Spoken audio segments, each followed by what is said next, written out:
7টা জিনিস মানুষ মরে যাওয়ার পরে তার কবরে পৌঁছতে থাকে।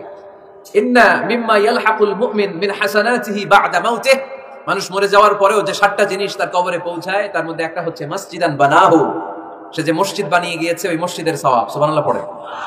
আপনি টাকা দিয়ে মসজিদ বানিয়ে দিলেন, ওই মসজিদে মুসল্লিরা নামাজ পড়ে, রোজাদাররা এসে ওখানে ইফতার খায়, তাহাজ্জুদ আদায়কারীরা তাহাজ্জুদ পড়ে, তাদের সওয়াবের কমতি হবে না, কিন্তু তাদের সওয়াবের একটা পার্সেন্টেজ সওয়াব যে ব্যক্তি মসজিদ বানালো তার আমলনামায় আল্লাহ ঢুকিয়ে দেয়। সুবহানাল্লাহ বলতে পারলেন না?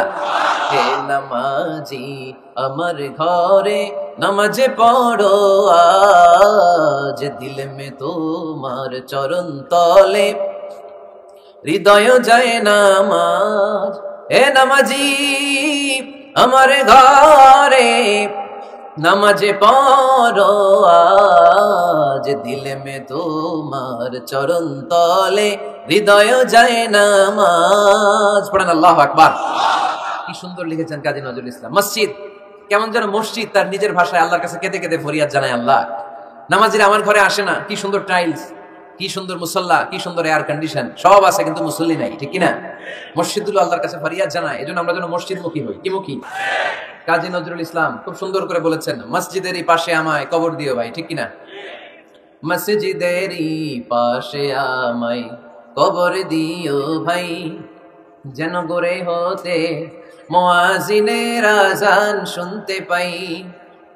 আমার গোরের পাশে দিয়ে ভাই নামাজিরা যাবে, পবিত্র সেই পায়ের ধ্বনি এ বান্দা শুনতে পাবে। গোরা যাবে হতে গুনাহগার পাইবে রেহাই, মসজিদেরই পাশে আমায় কবর দিও ভাই। কত মানুষ নামাজি ভাই মসজিদাঙ্গিহীনাতে, আল্লাহর নামের জিকির করে লুকিয়ে গভীর রাতে। আমি তাদের সাথে ওই আল্লাহর নাম জপতে চাই, আল্লাহর নাম জপতে চাই। পড়েন সবাই, মসজিদেরই পাশে আমায় কবর দিও ভাই, যেন গড়ে হতেও মুয়াজ্জিনের আযান শুনতে পাই। চিল্লায় পড়তে হবে আমিন। কি দরদ ছিল আমাদের জাতীয় কবি কাজী নজরুল ইসলামের, মসজিদের পাশে আল্লাহ তুমি আমার কবর দিও। আল্লাহ এই দোয়াটা কবুল করে নিয়েছে, ঠিক কিনা? আমার কবরের পাশে মসজিদ আছে না নাই? আছে। এজন্য মসজিদের সাথে সম্পর্ক জুড়ে দেওয়া এটা ইমানদারের আলামত, আর মসজিদকে ঘৃণা করা এটা মুনাফিকের আলামত। এজন্য আমরা যেন আমাদের হৃদয়টাকে মসজিদের সাথে জুড়ে দেই, মসজিদের সাথে যেন সুসম্পর্ক থাকে। মসজিদ সবার, মসজিদ নিয়ে দলাদলি নাই। দলাদলি আছে অনেক জায়গায়, হানাফি মসজিদ, আহলে হাদিস মসজিদ, এরকম আমরা দেখি বা শুনি, এটা ঠিক না। হানাফি মসজিদ বলে কোনো কথা নাই, আহলে হাদিস মসজিদ বলে কোনো কথা নাই। মসজিদ সবার। ছোট্টখাট্ট বিষয় নিয়ে মসজিদে মারামারি, একজন হাত তোলে আরেকজন তোলে না, কিলাকিলি আছে না নাই? একজন বলে জোরে আমিন, আরেকজন আস্তে আমিন, মারামারি আছে না নাই? এগুলো কি মারামারি করার কোনো বিষয়? কথা বলেন। সালাতে ফরজ আছে, ওয়াজিব আছে, সুন্নাহ আছে, খেয়াল করে বুঝবেন। ফরজ যদি নষ্ট হয় সালাত ভঙ্গ হয়, you have to repeat your সালাহ।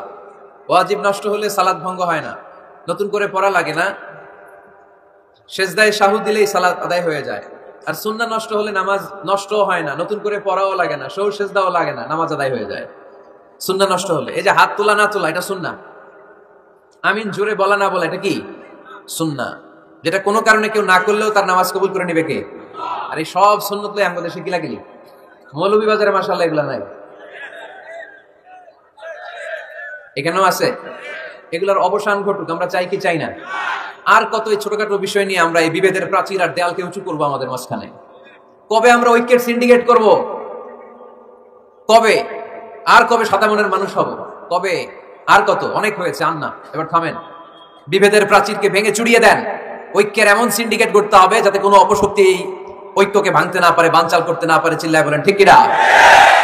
এজন্য মিউচুয়াল রেসপেক্টের দরকার, পারস্পরিক শ্রদ্ধাবোধ সব ক্ষেত্রে, রাজনীতিতে, সামাজিক অ্যাক্টিভিটিসে আমাদের আলেম ওলামাদের মধ্যে পারস্পরিক শ্রদ্ধাবোধের দরকার, মিউচুয়াল রেসপেক্ট। কেউ কাউরে রেসপেক্ট করে না, আমি যেটা বুঝছি এটাই সব, বাকি সব হারাম, এরকম বলে না অনেকে?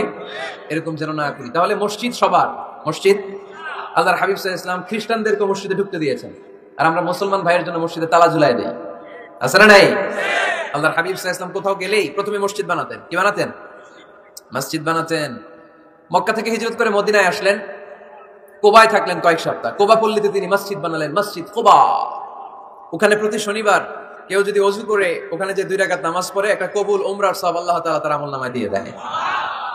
মসজিদে কোবা বানালেন। তারপরে মদিনায় এসে মসজিদে নববী বানালেন আল্লাহর হাবিব সাল্লাল্লাহু আলাইহি ওয়াসাল্লাম, মসজিদে নববী। এটা ছিল আল্লাহ রাসূল সাল্লাল্লাহু আলাইহি ওয়াসাল্লামের বৈশিষ্ট্য। কোথাও গেলেই তিনি মসজিদ বানাতেন, মসজিদে নববী। হায় রে, এখন তো কত সুন্দর মসজিদ আমরা দেখি, আমরা যে সালাত পড়ি।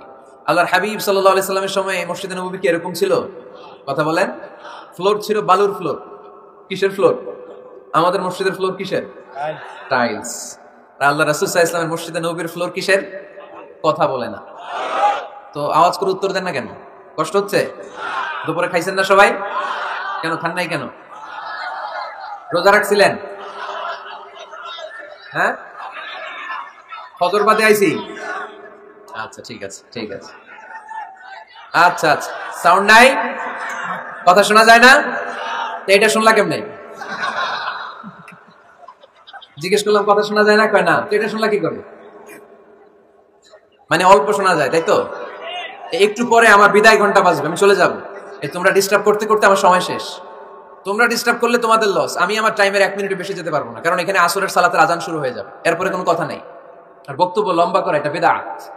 এই বেদাতকে আমি সুন্নাতের মধ্যে আনতে চাচ্ছি। একটা সময়ে একেবারে কমায় নিয়ে আসবো। এত প্রোগ্রাম আমি করতে চাই না। আমি ঘোষণা দিয়েছি আগামী বছরে সারা বাংলাদেশ আমার প্রোগ্রাম হবে 50টা। কয়টা? 50টা। এরপরের বছর 30টা, এরপরের বছর 20টা। বিভাগীয় প্রোগ্রাম করলেই চলবে আমার। এক এক বিভাগে যে 2 দিন 3 দিন খালাস। এত দরকার নেই, এত লম্বা চুলের বক্তব্যের দরকার নেই। আধা ঘন্টা চুপ করে শুনেন, কয়েকটা মেসেজ ড্রপ করি, take it with you to your home, then practice and apply in the society. নিয়ে যান, আমল করেন, সমাজের কাজে লাগান। সমাজটা আলোকিত করে দিবে কে? খুতাবুকুম তাবিলা সালাওয়াতুকুম কাসীরা। আল্লাহর হাবিব সাল্লাল্লাহু আলাইহি ওয়াসাল্লাম বললেন, কিয়ামতের একটা আলামত, কিয়ামতের আগে তোমাদের বক্তব্য হয়ে যাবে লম্বা, সালাত হয়ে যাবে খাটো। সালাতের পরে তাসবিহ পড়তে চায় না লোকজন, ব্যস্ত, মহা ব্যস্ত, সুপার বিজি। কোত্থেকে আসলে এই ব্যস্ততা? আপনি রবের সাথে মুনাজাত, না যাই ইউনাজি মুনাজাত, আপনার রবের সাথে একাকী নীরবে কথা বলতে মনে চায় না আপনার? এত তাড়াহুড়ো কিসে? ধীর স্থির হন, একটু স্থির হন, একটু মনোদৈহিক প্রশান্তি অর্জনের চেষ্টা করেন। সব সময় ব্যস্ত, ধাক্কাধাক্কি, উচ্ছৃঙ্খলা, এগুলো আমাদেরকে শেষ করে দিয়েছে। এজন্য লম্বা চূড়া বক্তব্য ঠিক না। বক্তব্য শুনতে আমাদের ভালো লাগে, আমল করতে ভালো লাগে না। বক্তব্যটা শেষেই সিগারেট ধরায়, আসলে নাই? মাহফিল শেষেই বিড়ি ধরায়, কয় চমৎকার ওয়াজ করছেন হুজুরে। ওয়াজটা সেরকম হয়েছে, অনেক কণ্ঠ সুন্দর হুজুরের। এতদিন ইউটিউবে দেখছি, আজকে সরাসরি দেখাইছি। আসলে নাই? কি লাভ হয়েছে? লাভটা হয়েছে কি? এই যে মাহফিল শেষে বিড়িটা ধরাইলেন আর গেলেন, কোনো লাভ হয়নি। এগুলো থেকে বেরিয়ে আসতে হবে। বছরের পর বছর আমাদেরকে শেখানো হয়েছে একভাবে। কেউ এই পরিবর্তনের আওয়াজ তোলে নাই। আওয়াজ আপনাকে তুলতে হবে। আওয়াজ তোলার জন্য এত মানুষ লাগে না, আপনি একাই যথেষ্ট। আপনি দাঁড়ান না সামনে, দেখবেন আপনার সামনে কেউ টিকে থাকতে পারবে না, ঠিক কিনা? কিন্তু আপনার শক্ত সিদ্ধান্ত লাগবে, পরিবর্তনের জন্য শক্ত মানসিকতা লাগবে, যে আমি পরিবর্তন করতে চাই। We have to change. যুগ জামানা পাল্টে দিতে চাই না অনেকজন। এক মানুষই আনতে পারে জাতির জাগরণ। এক মানুষই বিপদকালে বাঁচায় কাফেলায়, ক্ষুদ্র ডিঙ্গি বাঁচায় জাহাজ অসীম দরিয়ায়। এজন্য আপনার শক্ত সিদ্ধান্ত পারে আপনার মৌলভীবাজারটাকে দেশের শ্রেষ্ঠ জেলা, শ্রেষ্ঠ থানা হিসেবে আল্লাহর কাছে কবুল করতে, ঠিক কিনা? এজন্য লম্বা চূড়া আলোচনা ঠিক না। ছোটখাটো অল্প একটা মেসেজ নিয়ে যেতে পারলেই that's enough. One of the minor signs before the day of judgment, your Islamic lectures will be very longer and your salah 5 times a day will be shorter. কিয়ামতের আগে বক্তব্য লম্বা, নামাজ খাটো, তাসবিহ পড়ে না, ব্যস্ত, মহাব্যস্ত।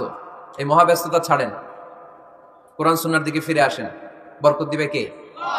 বিশ্বনবীর মসজিদে নববীর ফ্লোর বালুর ফ্লোর ছিল, আমাদের ফ্লোর টাইলস। আল্লাহর হাবিব সাল্লাল্লাহু আলাইহি ওয়াসাল্লামের মসজিদে বালি নিচে, এই বালিতেই নামাজ পড়তেন। বৃষ্টি হলে কাদামাটি হয়ে যেত, কাদামাটিতেই সেজদা করতেন। সেজদা করলে কাদার মাটি আল্লাহর হাবিব সাল্লাল্লাহু আলাইহি ওয়াসাল্লামের নাকে আর কপালে লেগে যেত। তিনি সালাম ফিরিয়ে সাহাবাদের দিকে মুখ ফিরিয়ে বসলে দেখতেন প্রতিটা সাহাবীর নাকে আর কপালে কাদার মাটি মিশে আছে। তার মানে প্রিয় নবী সাল্লাল্লাহু আলাইহি ওয়াসাল্লামের মসজিদে নববী ছিল কাঁচা, কিন্তু মুসল্লি ছিল পাকা। আমাদের মসজিদগুলো হয়েছে পাকা, কিন্তু মুসল্লি কাঁচা, ঠিক কিনা? ফজরের সালাতে মানুষ নাই। ইমাম সাহেব আছেন কে কে এলাকায়? দেখি ইমাম, মসজিদের ইমাম, মাশাআল্লাহ। আপনাদের এখানে ওই মসজিদে ফজরের নামাজে কয় কাতার হয়? 5 জন 6 জন? কেনে এত কম? কেনে? হ্যাঁ, আসে না, আসতে চায় না লোকজন। তো এই যে 5-6 জন ফজরের সালাতে, কল্পনা করতে পারেন? ফজরের সালাতে এত কম লোক। যেদিন ফজরের জামাতের দৃশ্য আর জুমার নামাজের দৃশ্য একরকম হয়ে যাবে, ওই দিনই বাংলাদেশে ইসলাম কায়েম হয়ে যাবে। এখন স্লোগান তুলে বিপ্লব বিপ্লব, ইসলামে বিপ্লব। আর ফজরের সময় আমি কম্বলের ভিতরে, আছে না নাই? কোনো বিপ্লব হবে না। ফজরের নামাজ জামাতে পড়ুন, সকালটারে বরকতময় করে দিবে কে? আল্লাহর হাবিব সাল্লাল্লাহু আলাইহি ওয়াসাল্লামের মসজিদ ছিল সবার জন্য উন্মুক্ত, এখানে সবাই আসতে পারত। এজন্য মসজিদ হবে সবার। আমরা মসজিদের আবাদকারী হতে চাই। এজন্য রাব্বুল আলামিন বলেন, ইন্নামা ইয়া'মুরু মাসাজিদাল্লাহি মান আমানা বিল্লাহি ওয়াল ইয়াউমিল আখির ওয়া আকামাস সালাতা ওয়া আতাজ যাকাতা ওয়া লাম ইয়াখশা ইল্লাল্লাহ ফাআসা উলাইকা আন ইয়াকুনু মিনাল মুহতাদিন। সুবহানাল্লাহ পড়েন। রাব্বুল আলামিন বললেন, মসজিদের আবাদকারী হবে তারা যারা আল্লাহর প্রতি ঈমান আনে, আখিরাতের প্রতি ঈমান আনে, যারা সালাত কায়েম করে, যারা যাকাত আদায় করে, যারা দুনিয়ার কাউকে ভয় পায় না, ভয় পায় একজনকে, চিল্লায় বলেন তিনি কে?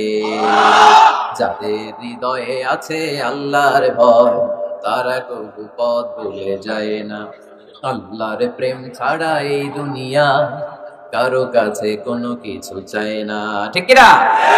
তাহলে যারা মসজিদের আবাদকারী, এরা ভয় পায় একজনকে, চিল্লায় বলেন তিনি কে?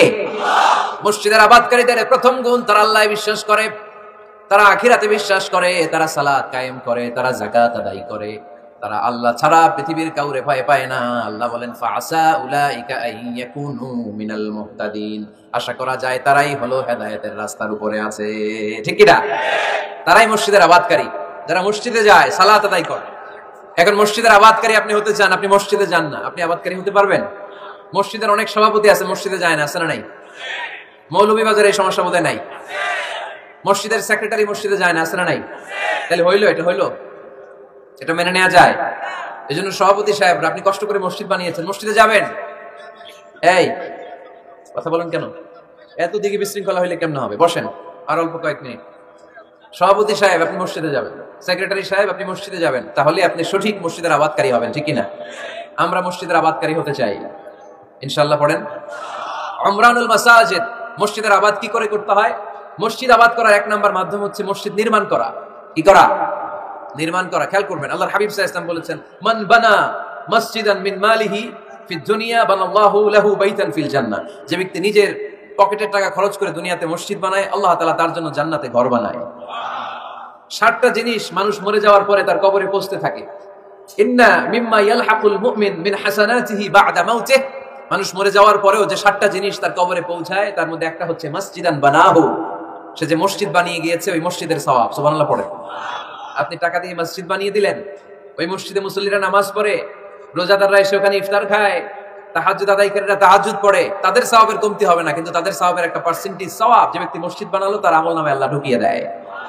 এজন্য বেশি বেশি মসজিদ বানাতে রাজি আছেন তো? তাহলে মসজিদ আবাদ করার প্রথম মাধ্যম হচ্ছে মসজিদ বানানো। 2 নাম্বার মাধ্যম হচ্ছে মসজিদে যে জামাতে সালাত আদায় করা। জামাতে সালাতুল জামাআ তাফদুলু সালাতাল ফাযি বি27 দারাজা। ঘরে নামাজ পড়লে, একা একা পড়লে যেই সওয়াব, জামাতে পড়লে 27 গুণ বেশি সওয়াব। সুবহানাল্লাহ বলতে পারলেন না? হে নামাজি আমার ঘরে নামাজে পড়ো আজ, দিল মে তোমার চরণ তলে হৃদয় যায় নামাজ। হে নামাজি আমার ঘরে নামাজে পড়ো আজ, দিল মে তোমার চরণ তলে হৃদয় যায় নামাজ। পড়েন আল্লাহু আকবার। কি সুন্দর লিখেছেন কাজী নজরুল ইসলাম। মসজিদ কেমন যেন মসজিদ তার নিজের ভাষায় আল্লাহর কাছে কেঁদে কেঁদে ফরিয়াদ জানায়, আল্লাহ নামাজিরা আমার ঘরে আসে না, কি সুন্দর টাইলস, কি সুন্দর মুসল্লা, কি সুন্দর এয়ার কন্ডিশন, সব আছে কিন্তু মুসল্লি নাই, ঠিক কিনা? মসজিদুল আল্লাহর কাছে ফরিয়াদ জানায়। এজন্য আমরা যেন মসজিদমুখী হই। কি মুখী? আওয়াজ করে বলতে হবে, কি মুখী? মসজিদমুখী। তাহলে মসজিদ আবাদের 1 নাম্বার পদ্ধতি মসজিদ বানানো। 2 নাম্বার মসজিদে বেশি বেশি যে জামাতে সালাত আদায় করা। 3 নাম্বারে মসজিদের সাথে সম্পর্ক জুড়ে দেওয়া, হৃদয়টা যেন সবসময় মসজিদের সাথে লেগে থাকে। আল্লাহর হাবিব সাল্লাল্লাহু আলাইহি ওয়াসাল্লাম বললেন, সাবআতুন ইউযিল্লুহুমুল্লাহু ফি যিল্লিহি ইয়াওমা লা যিল্লা ইল্লা যিল্লু। 7 শ্রেণীর ব্যক্তিকে আল্লাহ তাআলা কিয়ামতের দিন আরশের নিচে ছায়া দিবে, যেদিন আল্লাহর আরশের ছায়া ছাড়া কোনো ছায়া পৃথিবীতে থাকবে না। সেই দিনটা কি এই দিনের মতো? কিয়ামতের দিনটা আজকের এই দিনের মতো হবে? 50,000 বছর হবে। এটা লেন্থ, এটা ডিউরেশন। قاعا صفصفا لا ترى فيها عوجا ولا امتا, লেভেল প্লেইং ফিল্ড, তামার জমিন। একটু কল্পনা করেন তো ওই দিনটা কত ভয়ঙ্কর। বাবা ছেলেরে চিনবে না ওই দিন, ছেলে বাবারে চিনবে না, স্ত্রী স্বামীকে চিনবে না, স্বামী স্ত্রীকে চিনবে না, পীর সাহেব মুরিদ চিনবে না, মুরিদ পীর সাহেবকে চিনবে না, নেতা কর্মীকে চিনবে না, কর্মী নেতাকে চিনবে না। হায় হায়, ইয়া নাফসি বলে কাঁদবে। সূর্যটা মাথার কাছে চলে আসবে, সূর্যের তাপে মাথার মগজগুলো গলে গলে নাকের ছিদ্র আর কানের ছিদ্র দিয়ে টপ টপ করে বেয়ে বেয়ে পড়বে। তৃষ্ণায় মানুষগুলো পাগল পাড়া, জিহ্বাটা বের হয়ে নাভি পর্যন্ত ঝুলতে থাকবে। সেদিন সবাই পাগলের মতো ছুটতে থাকবে, কোনো ছায়া নাই আল্লাহর আরশের ছায়া ছাড়া। আল্লাহর হাবিব বললেন 7 শ্রেণীর ব্যক্তিকে আল্লাহ তাআলা আরশের নিচে ছায়া দিবেন। এর মধ্যে 1 শ্রেণীর ব্যক্তি রাজুলুন কলবুহু মুআল্লাকুন বিল মাসাজিদ, ওই ব্যক্তি যার হৃদয়টা সব সময় আল্লাহর মসজিদের সাথে লেগে থাকে। মসজিদের সাথে যার হৃদয় লেগে থাকে তাকে আরশের নিচে ছায়া দিবে কে? আল্লাহ। এজন্য মসজিদের সাথে যেন আমাদের হৃদয়গুলো লেগে থাকে। অনেকেই দেখবেন এত ভালো নামাজে জোহর পরে টেনশন করে আসরটা কই পড়বো, আসর পরে চিন্তা করে মাগরিবের সময় আমি কোথায় থাকবো, মাগরিবের সময় টেনশন, ইস এশাটা হয়ে গেলেই তো শেষ। এরকম লোক আছে না নাই? এদেরকে সেই কঠিন ভয়াবহ দিনে আরশের নিচে ছায়া দিবে কে? তারপরে মসজিদ, আমাদের 4 নম্বর পদ্ধতি মসজিদকে পরিচ্ছন্ন রাখা, মসজিদকে ঝাড়ু দেয়া। মসজিদকে যারা পরিষ্কার করে তাদের হৃদয়ের যন্ত্রণা দূর করে দেয় কে? সাইয়েদনা ইব্রাহিম আলাইহিস সালাম এবং ইসমাঈল আলাইহিস সালামকে আল্লাহ তাআলা আদেশ করেছেন, তাহিরা বাইতিয়া লিত-তাইফিনা ওয়াল আকিফিনা ওয়ার রুকআইস সুজুদ। হে ইব্রাহিম ইসমাঈল, বাপ বেটা দুইজন মিলে মসজিদ ঝাড়ু দাও। কি ঝাড়ু দাও? মসজিদেরি ঝাড়ু বড়দার, ও কামারে হাত শোনো আমারে মুনাজাত। পড়েন, শোনো শোনো ইয়া ইলাহি আমারে মুনাজাত, শোনো আমারে মুনাজাত। পড়েন আমিন। মসজিদ ঝাড়ু দেওয়া মসজিদ আমাদের অন্তর্ভুক্ত। আপনারা কেউ কোনোদিন মসজিদ ঝাড়ু দিয়েছেন নাকি? কে কে দিয়েছেন দেখি? সবাই মসজিদের খাদেম? মাশাআল্লাহ। আমিও দিছি মসজিদ ঝাড়ু, অনেক দিছি। মাশাআল্লাহ, আল্লাহ তুমি কবুল করো। যাদের হৃদয়ে বড় জ্বালা, ফ্যামিলিতে সুখ নাই, শান্তি নাই, তারা হৃদয়ে প্রশান্তি আনতে চাইলে এতিমখানায় যাবেন, এতিমের মাথায় হাত বুলিয়ে দিবেন, এতিমের মুখে খাবার তুলে দিবেন, আপনার হৃদয়টারে নরম করে দিবে কে? আল্লাহর ঘর মসজিদে যাবেন, নিজ হাতে মসজিদটারে একটু পরিষ্কার করে দিবেন, আপনার জীবনটারে উজালা করে দিবে কে? তাহলে এগুলো করার মাধ্যমে আমরা মসজিদের আবাদ করতে চাই। আমরা মসজিদের আবাদকারী হতে চাই কি চাই না?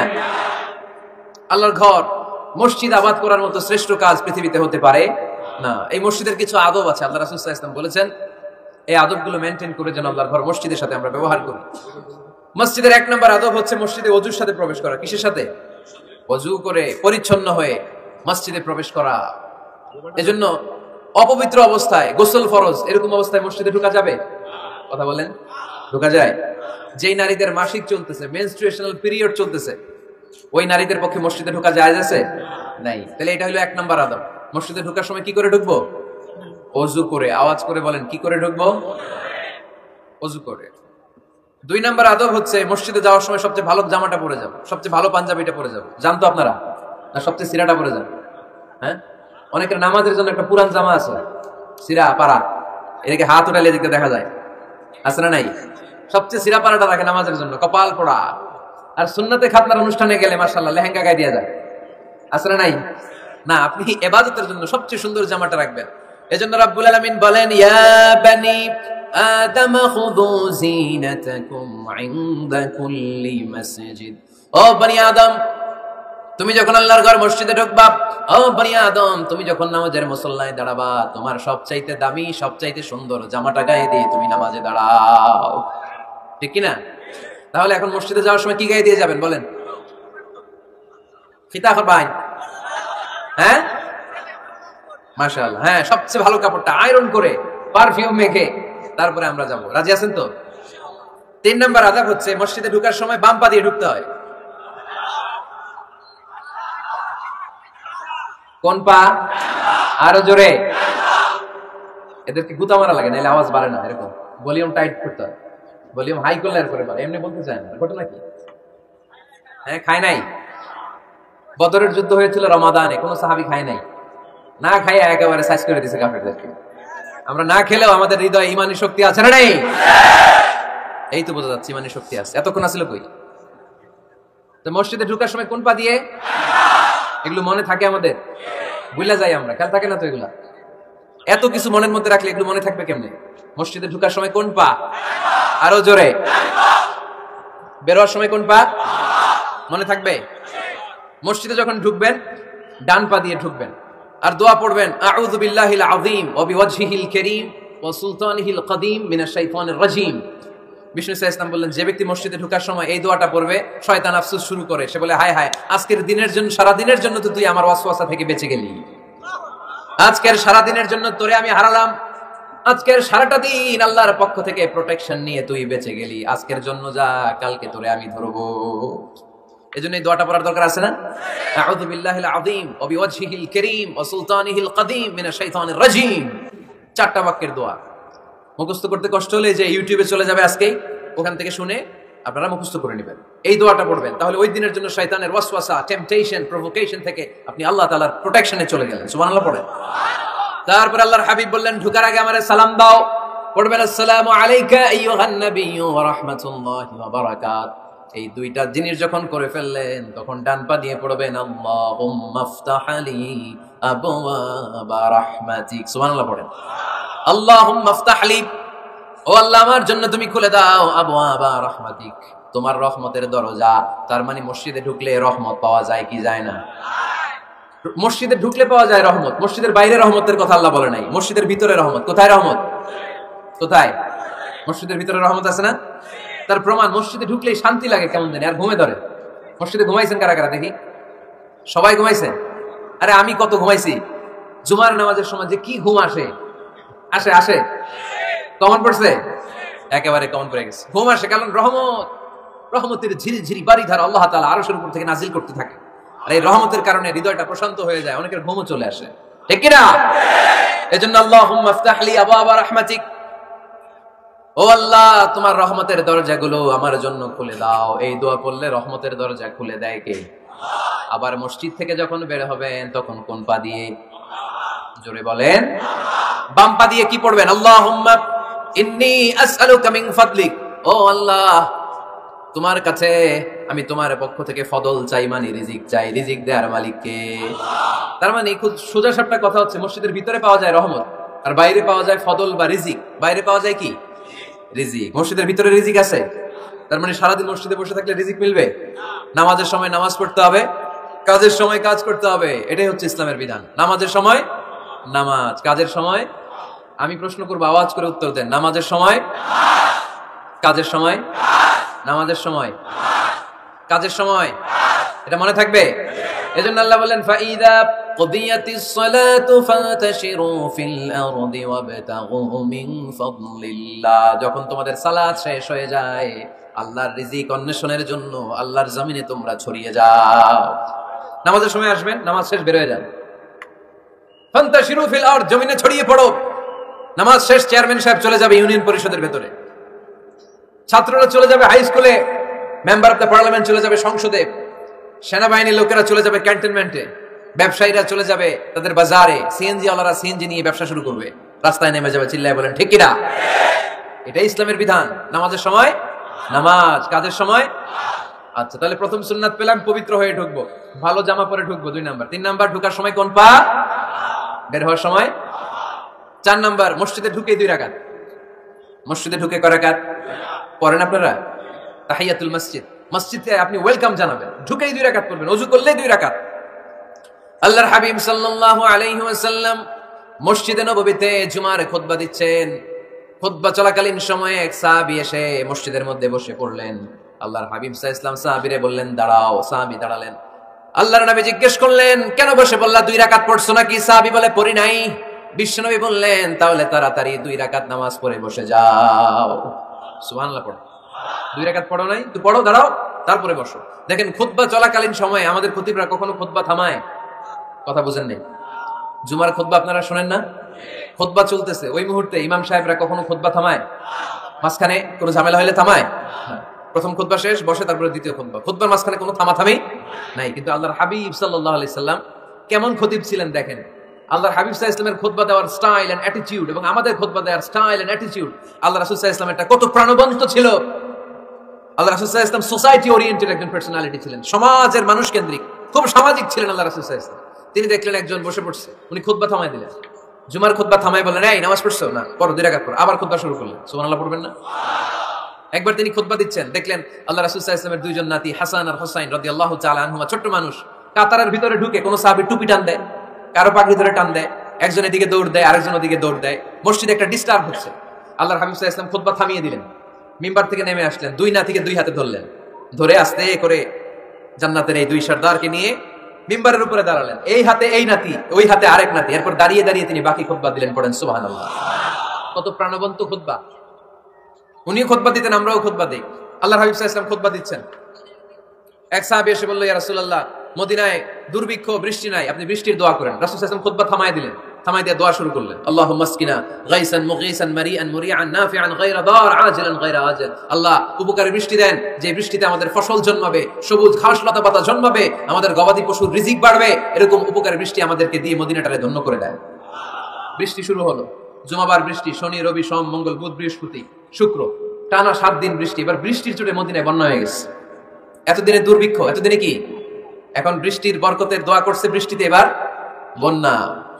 যেই সাহাবী বৃষ্টির জন্য দোয়া করতে বলেছিলেন, পরের জুমাবারের খুতবার সময় এসে ওই সাহাবী বলেন, ইয়া রাসূলুল্লাহ, আবার খুতবার মাঝখানে, ইয়া রাসূলুল্লাহ, আর বৃষ্টির দরকার নাই, আর দরকার নেই, এবার বৃষ্টি বন্ধের দোয়া করেন। আল্লাহর হাবিব সাল্লাল্লাহু আলাইহি ওয়াসাল্লাম খুতবা থামিয়ে আবার বন্ধের দোয়া, আল্লাহুম্মা হাওয়ালাইনা ওয়ালা আলাইনা, হে আল্লাহ, আমাদের চারিদিকে দেন, মদিনাতে আর বৃষ্টির দরকার নাই। চিল্লায় পড়েন সুবহানাল্লাহ।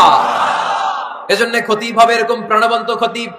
সমাজে কি চলে, কি ক্রাইসিস, কি সংকট, ইয়াংরা কোন সমস্যায় ভোগে, আমাদের রাজনৈতিক অঙ্গনে কি সমস্যা, আমাদের অর্থনৈতিক অঙ্গনে কি সমস্যা, আমাদের সামাজিক অঙ্গনে কি সমস্যা, আমাদের পরিবারগুলোর ভেতরে কি ঝামেলা, প্রত্যেকটা কথা মসজিদের মিম্বার থেকে আসার দরকার আছে না নাই?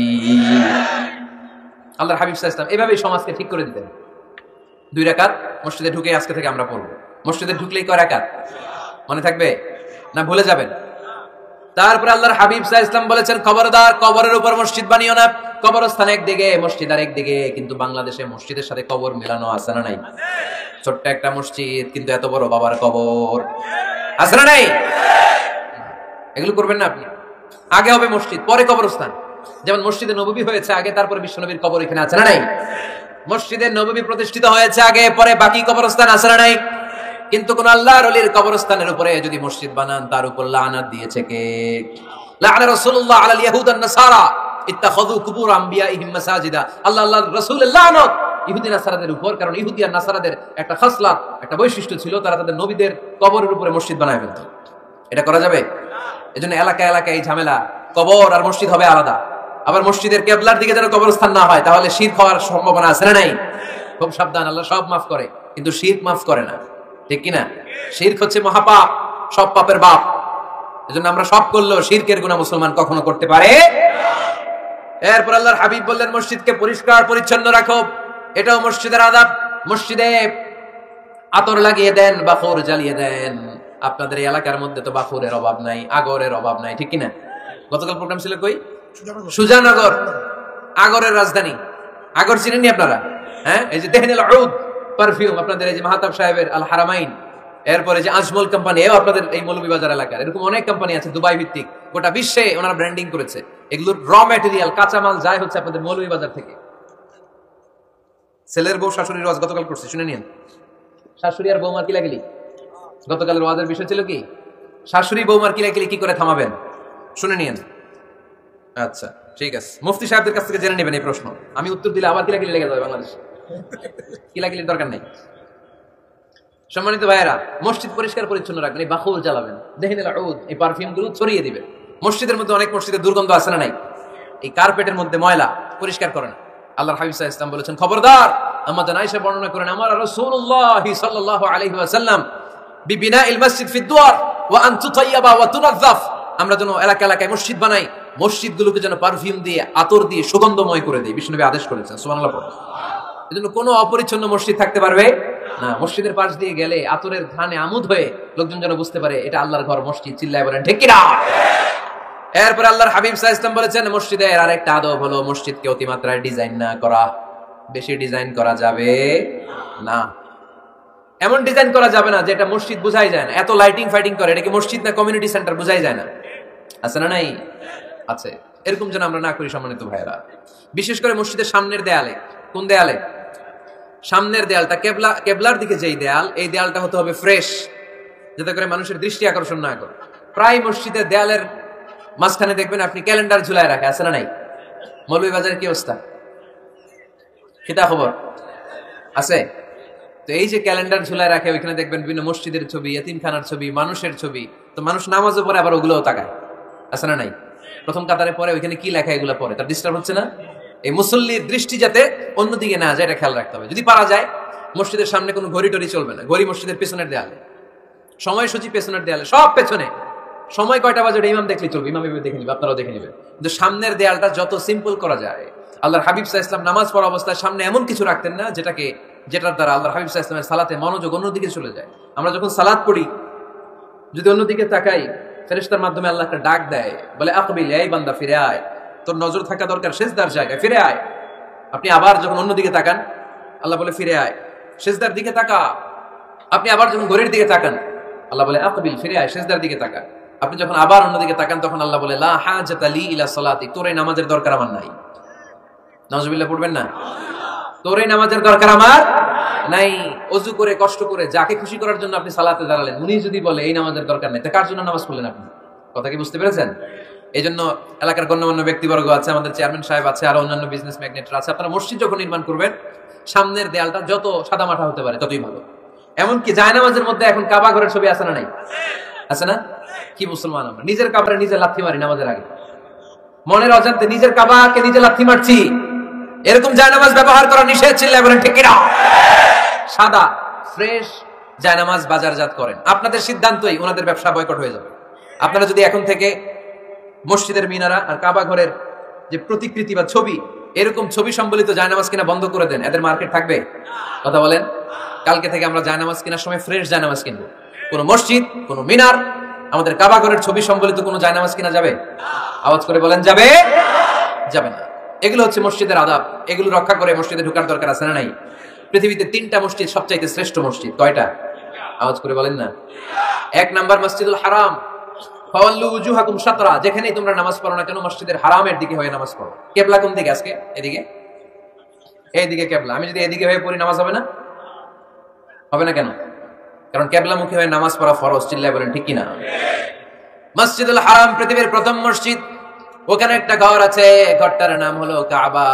ইন্না আউওয়ালা বাইতিন উদিআ লিন-নাসি লাল্লাযী বিবাক্কাতা মুবারাকা। এই পৃথিবীর প্রথম ঘর, যেই ঘরটা স্থাপিত হয়েছে বাক্কা শহরে। বাক্কা মক্কার আগের নাম, এখন শহরের নাম মক্কা, আগে নাম ছিল কি? সবাই বলেন কি নাম ছিল? বাক্কা। এটা পৃথিবীর আদি ঘর, সব নবীদের পরশধন্য পদধূলিতে এই জায়গাটা বরকতময় হয়েছে। এটা এমন ঘর যে ঘরের চারদিকে 1 রাকাত নামাজ পড়লে 1 লক্ষ রাকাতের সওয়াব পাওয়া যায়। হজ উমরা করেছেন কে কে দেখি? হজ উমরা করেছেন আপনারা না? মাশাআল্লাহ। আমরা যারা করতে পারি নাই, আল্লাহ তাদেরকে তৌফিক দাও। আমরা যেন এই কাবা ঘরে যে প্রাণ ভরে সালাত আদায় করতে পারি, আল্লাহ তৌফিক দান করো। আমরা যেন মসজিদে নববীতে যে প্রাণ ভরে সালাত করতে পারি, তৌফিক দান করো। আল্লাহর হাবিব সাল্লাল্লাহু আলাইহি ওয়াসাল্লামের কবরের সামনে দাঁড়িয়ে যেন আমরা প্রাণ খুলে মন প্রাণ উজাড় করে বিশ্বনবী সাল্লাল্লাহু আলাইহি ওয়াসাল্লামকে সালাম দিতে পারি, আল্লাহ তৌফিক দান করো। এই কাবা ঘরকে কেন্দ্র করে প্রতিদিন 100টা রহমত নাজিল হয়। আওয়াজ করে বলেন কয়টা? আল্লাহর হাবিব বললেন প্রতিদিন প্রতিনিয়ত 100টা রহমত নাজিল হতেই থাকে। 60টা রহমত তাদের উপর নাজিল হয় যারা কাবা ঘরের চারদিকে তাওয়াফ করে। 40 লিল মুসাল্লিন, বাকি 40টা নাজিল হয় যারা কাবা ঘরের পাশে নামাজ পড়ে।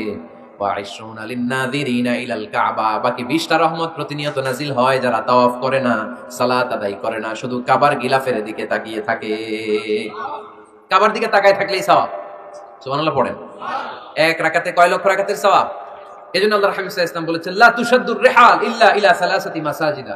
স্পেশাল ভার্চু এন্ড রিওয়ার্ড, বিশেষ সওয়াবের নিয়তে পৃথিবীর এই 3টা জায়গা ছাড়া কোথাও নিয়ত করে ভ্রমণ করা জায়েজ নাই। 1 হচ্ছে মসজিদুল হারাম, 2 হচ্ছে মসজিদ নববী, 3 হচ্ছে মসজিদুল আকসা। এই 3টা মসজিদ ছাড়া পৃথিবীর কোনো মসজিদে নিয়ত করে সফর করা যাবে না, বিশেষ নিয়তে সফর করা যাবে না। যে আমি যদি এই মৌলভীবাজারের জামে মসজিদে যাই বেশি সওয়াব পাওয়া যাবে, এই নিয়তে সফর করা যাবে না। বেশি সওয়াব শুধু এই 3 মসজিদে। মসজিদুল হারামে 1 রাকাতে কত রাকাতের সওয়াব? কথা কয় না, বুঝে নাই বোধহয়, কয় লক্ষ? আর মসজিদে নববীতে 1 রাকাতে 1000 রাকাতের সওয়াব। আরেক বর্ণনায় আছে 50,000, বর্ণনাটা দুর্বল। সহিহ বর্ণনায় এসেছে 1 রাকাতে 1000 রাকাতের সওয়াব। মসজিদুল আকসায় সালাত করলে 1 রাকাতে, এক বর্ণনায় এসেছে 250 রাকাতের সওয়াব, আরেক বর্ণনায় এসেছে 500 রাকাতের সওয়াব। এই 3টা মসজিদ ছাড়া আপনি নামাজ পড়লে বেশি সওয়াব হবে, এই নিয়তে সফর করা যাবে? চিল্লায় বলেন যাবে। তুমি মসজিদটা দর্শন করার জন্য যেতে পারবে। মসজিদটা দেখতে কেমন, এটার ক্যালিওগ্রাফিক্যাল ডিজাইন কেমন, এটার আর্কিটেকচারাল ডিজাইন কেমন, এটার দৃষ্টিনন্দন সৌন্দর্য কেমন, মসজিদটা দেখতে কেমন, দেখতে যেতে পারবেন। কিন্তু বিশেষ সওয়াব রিওয়ার্ড এই তিনটা মসজিদ ছাড়া অন্য কোনো মসজিদের জন্য হবে না। এই মসজিদ হচ্ছে আমাদের সামাজিক ঐক্যের কেন্দ্রবিন্দু, এটা হচ্ছে আমাদের কমিউনিটি সেন্টার। আমরা শুধু নামাজের জন্য মসজিদকে ইউজ করি, এছাড়া আরো অনেক ইউসেজ আছে মসজিদের। খেয়াল রাখবেন, আমাদের মুসলমানদের মসজিদ হিন্দুদের মন্দিরের মতো নয়। কোথায় আজান হয়েছে? শেষ করে দিব না? সুবহানাকাল্লাহুম্মা ওয়া বিহামদিকা আশহাদু আল্লা ইলাহা ইল্লা আনতা আস্তাগফিরুকা ওয়া আতুবু ইলাইক। আল্লাহ আমাদের সবাইকে কথাগুলো বুঝার আমল করার তৌফিক দান করুন।